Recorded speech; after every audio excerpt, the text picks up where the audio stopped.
Hello and welcome to another Raggy's Beer Review. So today we're going over to Kelham Island Brewery. Kelham Island Brewery is now actually brewed over at Thornbridge Brewery. Kelham Island doesn't exist anymore. The equipment was sold, the place went, but Thornbridge brought back the brand. So that, big thank you to Thornbridge for that. So this is called Easy Rider. The beer that probably most people know is actually called Pale Rider. This is called Easy Rider. It's a 4.3% modern blonde ale. There is writing on the back, so I will read the writing. So it says, easy by name it may be, but this rider still packs that hoppy punch. Refreshing, zesty citrus on the palate makes our modern blonde ale the perfect session beer. Our beers are bottle conditioned using live yeast so that you get the freshest beer possible. Pour with care. Yeah, you may get a slight hazy sediment. You may or may not, to be fair.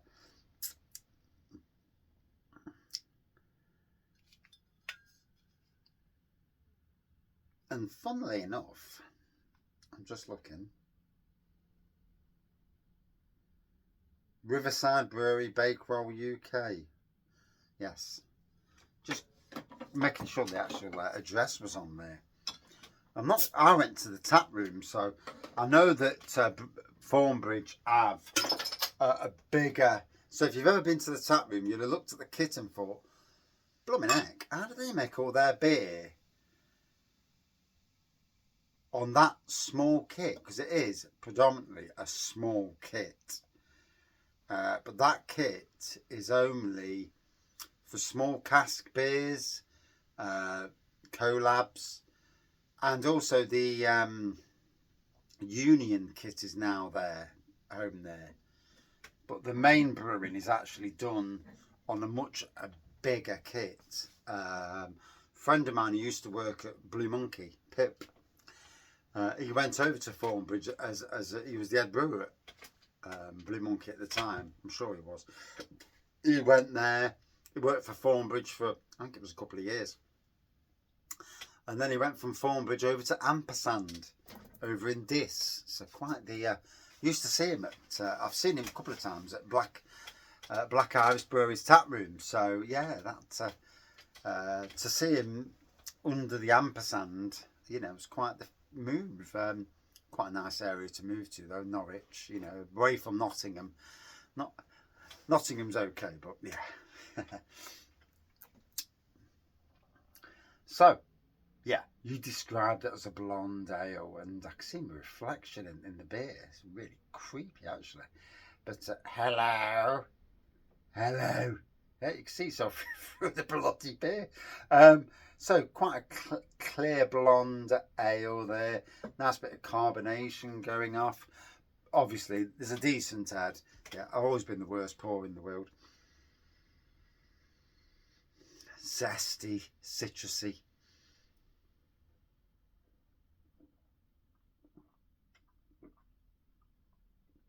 Aroma.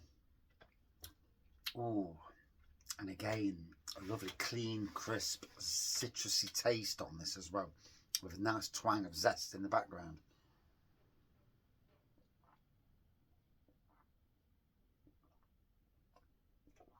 Oh, by it, that is very, very easy drinking, and despite the blooming head,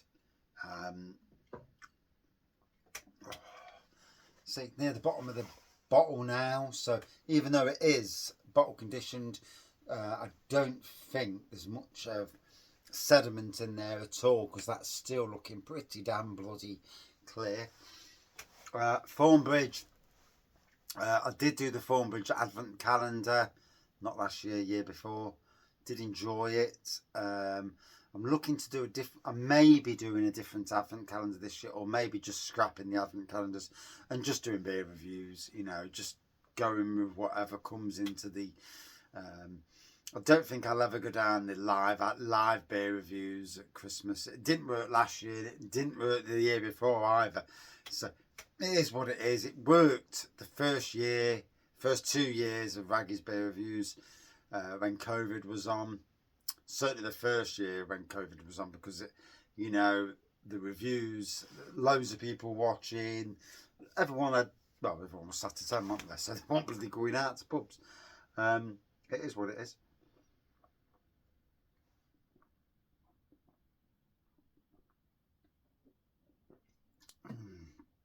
Oh. So I pour the rest in, and as you can see, it's retained its crystal clear.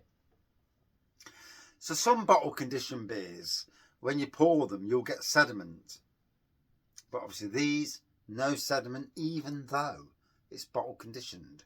I don't understand the difference in that, whether the yeast or whatever's left over is so minute that even though it is bottle conditioned, like it just takes it out of the equation. I mean, there's literally no left in the bottle. So just drop the last bit in just to see if it makes any difference whatsoever, but I don't think it will. Lovely to be trying this beer. Bought this from Thornbridge's tap room. I've done some good things this year in the beer journey. We all have a beer journey, and our beer journey this year has took us to Cleethorpes and Grimsby, to Skegness, to Bateman's Brewery, even though not overly fond of what Bateman's Brewery, there was talk about things and then kind of let me down, and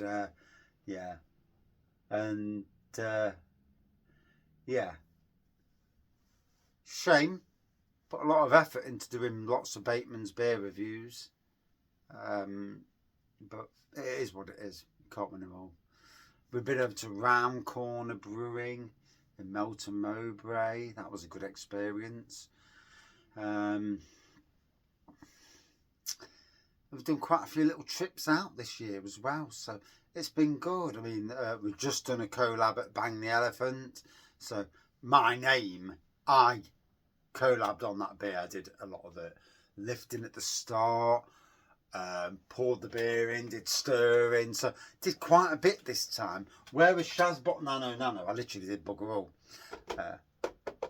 This time I actually did. So,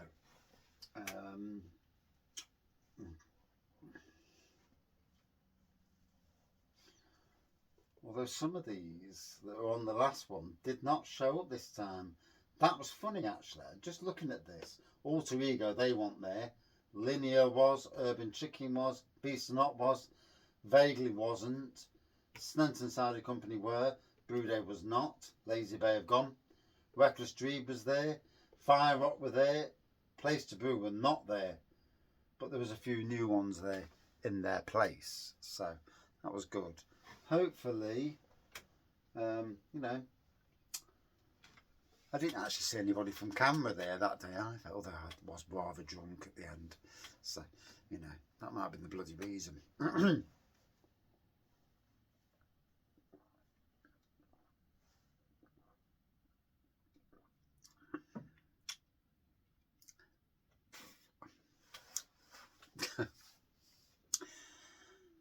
So, yeah, the Thornbridge. It was a great day at the tap room. It was lovely to see how it was a vibrant bloody tap room, very, very busy inside and outside. Tours going off on the inside, tasting tours and all that sort of thing going off. Loads of barrel aged stuff that they've got going off. It was interesting to see it. Will I go back there? Yeah, definitely. Maybe a stopover in Bakewell one night. Me and the Mrs. Raggy drive up, get a hotel room, and because there was was it the Strugglers Inn or something? I don't know. I think it was Smugglers Inn, Strugglers Inn, something along them lines. Literally down the road from Thornbridge, 10-minute walk. And plenty of cast lines on in there, 5 or 6 cast lines, and I'm not sure about the rest of Bakewell, but when you've got Thornbridge and that in one place, you really need a lot more. There's only so much you can drink.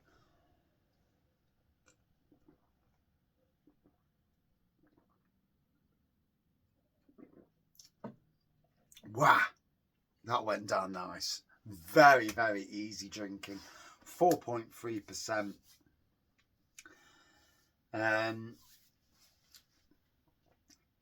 Thornbridge. You know, look, Thornbridge for me, being truthfully honest, they're taking over of the Kelham brand and keeping that alive. Even though I know it's at Thornbridge, but then they know how to brew a beer anyway, Thornbridge do. And then obviously the Union beers as well. The Union kit, keeping that alive. Obviously after Carlsberg, Marston's dumped it. Yes, yes, lovely little people, yes. Little people. But yeah, nonetheless, they're doing a good job. And I'm liking what, protecting heritage, brewing great craft and trad beer. Can't fault them. Literally can't fault them. A very honest little bit of conversation that is as well. So